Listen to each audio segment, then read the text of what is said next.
Hello, and a good evening to you this evening. I hope that you had a wonderful day. I know that I did. It was a gloriously sunny day after the storms yesterday, and I did some yard mowing. Been doing a lot of that lately.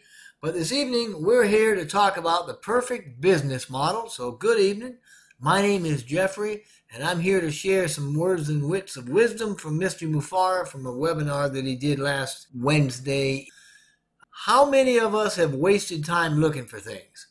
I mean, sometimes we lose sight of what we're looking for. Well, other times, we look for things and they turn out to be right in front of us.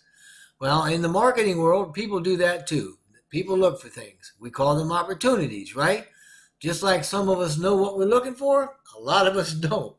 So we just want something, anything that works anyway, a business. And with that in mind, we think working from home sounds good because of the promise of the freedom for time and finance and that sort of thing. So we go online and we search using all the regular search lines in our favorite search engine, and then we find something that seems to be worth looking into, right? Well, after spending some time and effort and probably some money, we decide, all right, we're going to give it a shot.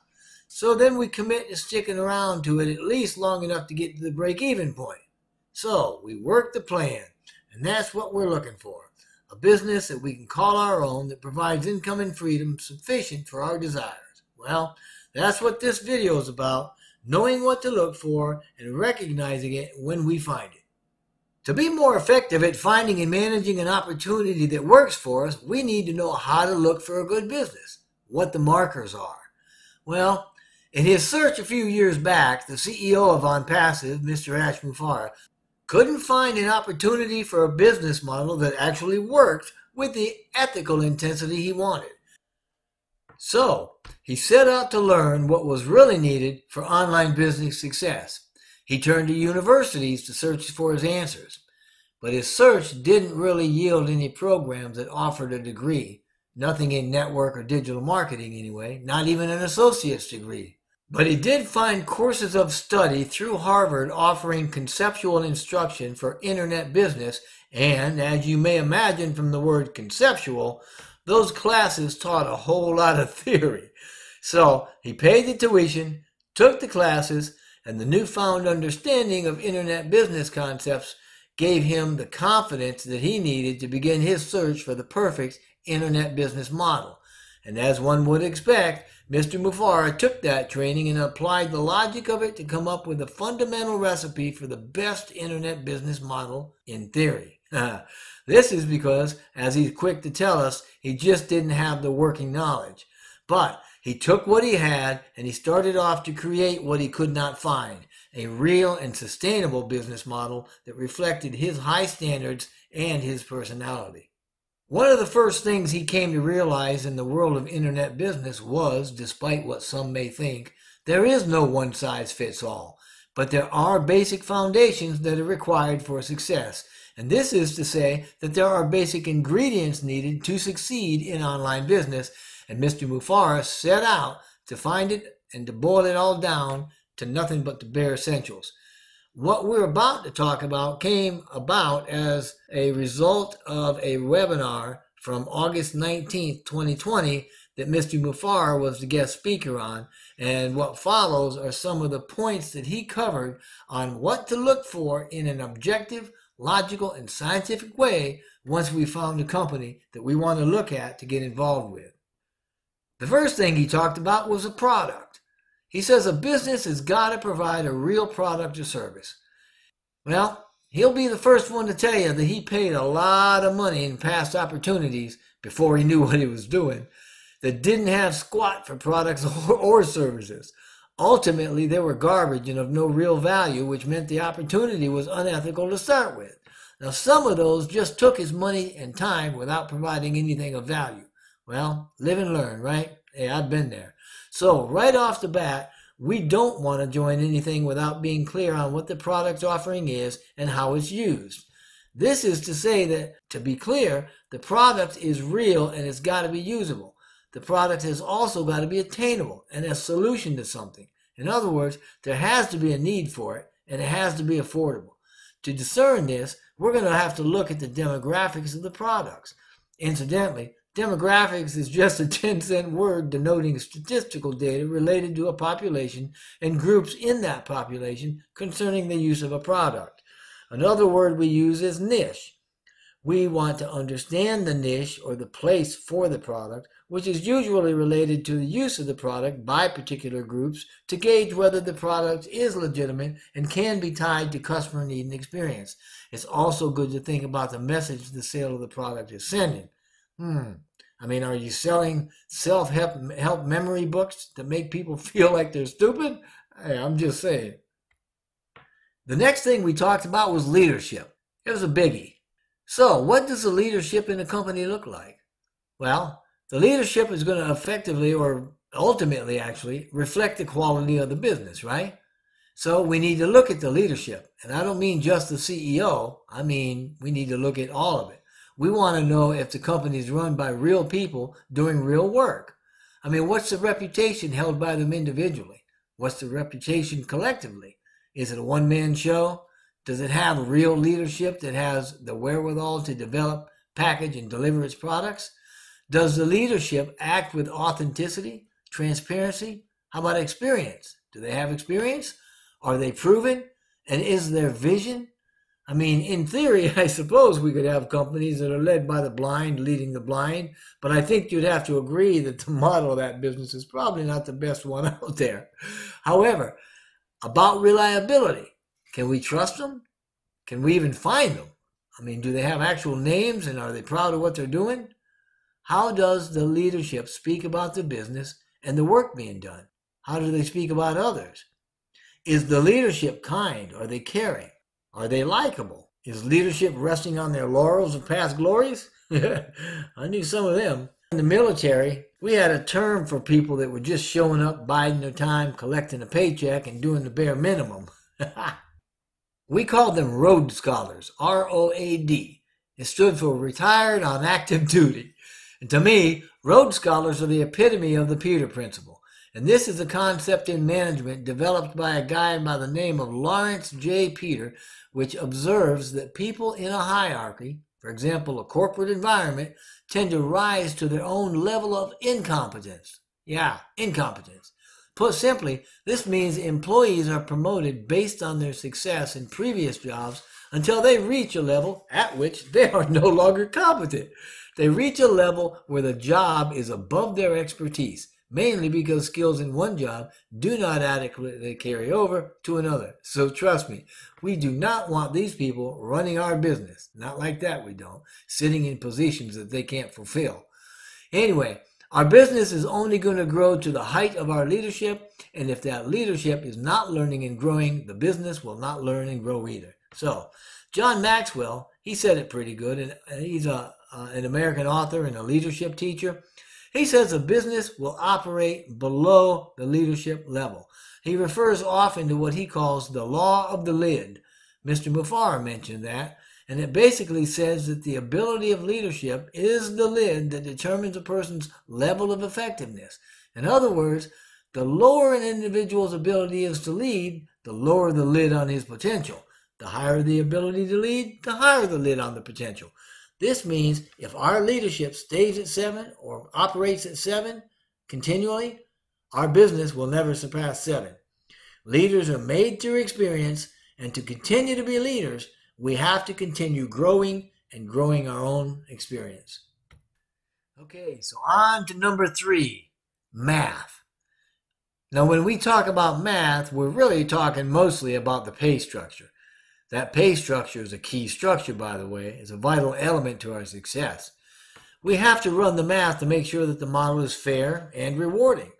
So what do we look for in a pay plan? Well, first thing to look for is residual income. In other words, are we able to get paid for the work that's done that can be automated so we're paid for it residually over and over again?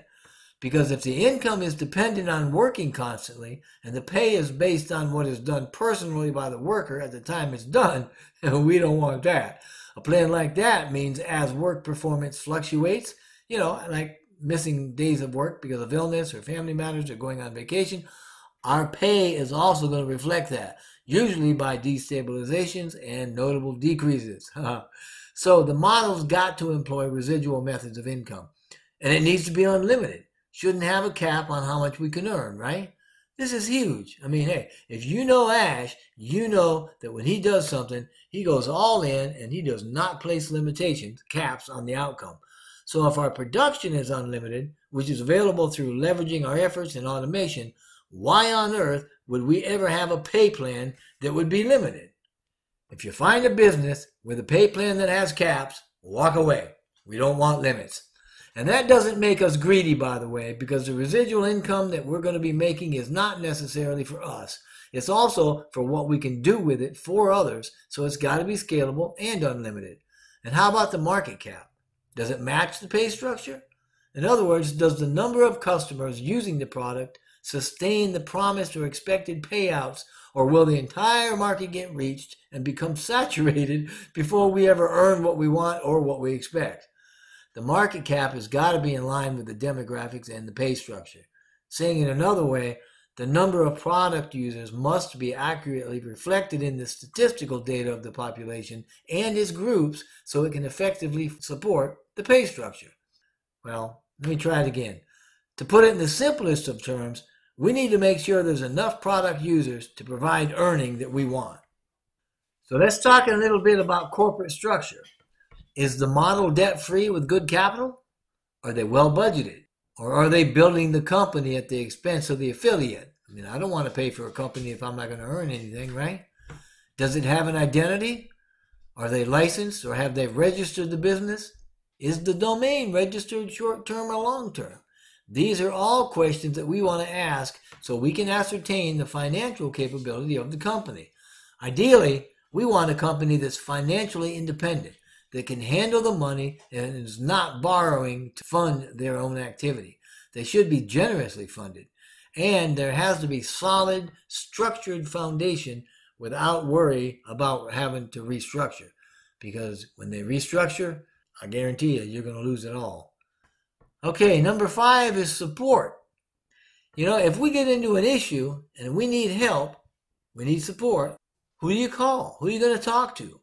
It doesn't matter how, email, text, Skype, phone. I mean, the whole point is when we need help, can we readily get answers from a real service, or are we going to have to rely on an FAQ page or limited information or very limited time that we're able to get the information we want?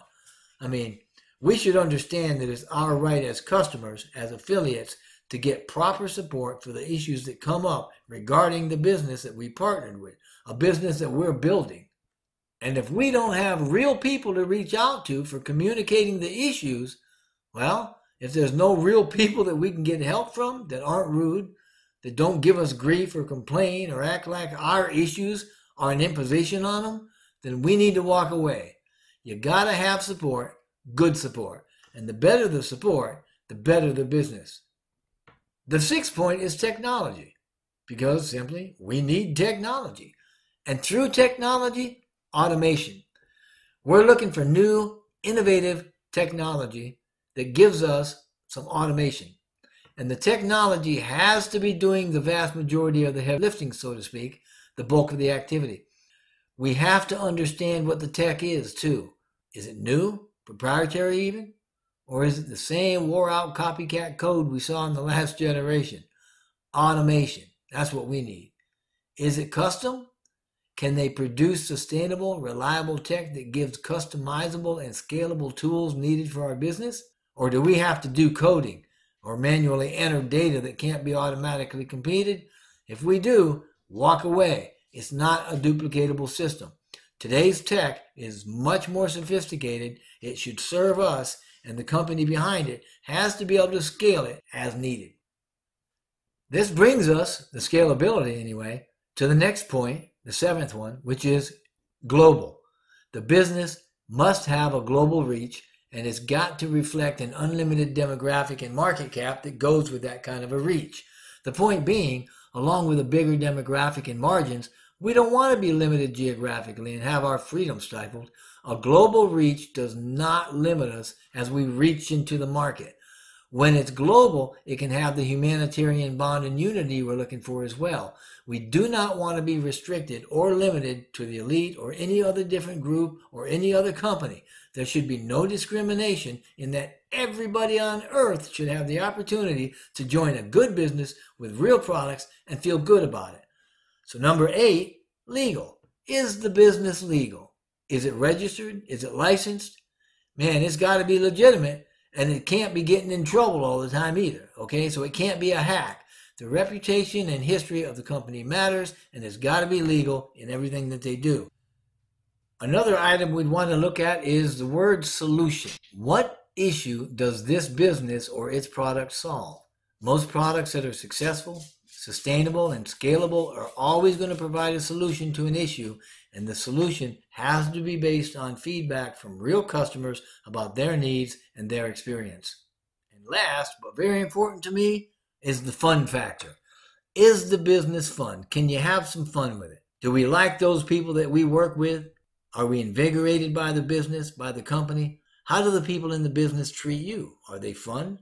Well, a business needs to be respectfully fun and rather enjoyable. So, there it is. When looking at an opportunity to join a business, we need to match what we see against the points that we were just talking about. But let's not fool ourselves. We can certainly love our business, but we're not in the business for love, right? We're in it to win. We're in it to make money. We're in it for prosperity.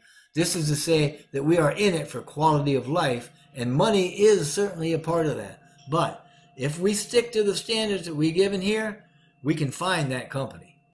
Fortunately, and I do say fortunately because of the end result, about 3 years ago, Mr. Mufara realized the type of company he was looking for, it simply wasn't available. It didn't exist.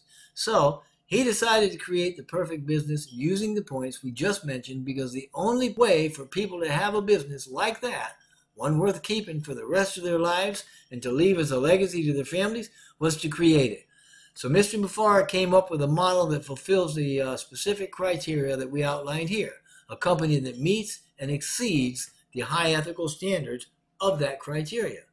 Now enter Onpassive. Onpassive is that tech and that company. Onpassive has created the only business in the world that will provide a predictable, leveraged business all the way. The model and the work for those that practice the business. Yes, it's all provided. Onpassive, like the name implies, has done all the tech, the company, everything. And people can piggyback on our success regardless of the background or abilities they have. The only thing that does matter is our desire for success and serving others. That's pretty simple. Wouldn't you agree? It's a business that is designed to bring out the best in those who join and for those around those who join. Don't we all want a real business? A better lifestyle with total peace of mind? In the words of Mr. Mufara, Onpassive is a company to join, quote, for once, for good, for all, unquote. We have done it by design. This is a miracle business model, and it has all the attributes that we've mentioned here and more. We built the technology. It's proprietary, well known, and here to stay. It's scalable. It has leverage, and the pay plan is unlimited. This is so fair. It's not only not complicated and limited, it's simple. This has all been made possible and all brought to us with heart, with meaning, with purpose, to serve humanity with compassion. It's the perfect business model. If we can't succeed with Onpassive, then we have a near zero chance of ever being successful online. You know, a large majority still don't get just how big this thing is, how it's going to work. That's okay though. We know what we're doing. So if you're a founder, good on you. If you're not a founder, but you like the message of this video, then you belong with us. Please get back with whoever invited you here to listen to this, join their team. But if you've not been invited and you want to join with me and my team, then I would certainly ask that you would do that, and I would certainly appreciate you doing that. So just click on the link in the description box below. But regardless of what you choose to do right now, you can use the information in this video to pick whatever business you want. But I'm letting you know, Onpassive is the only business that has ever met all these criterion in one business. So I wish blessings and blessings upon you and your family, and hope that all that you do is successful.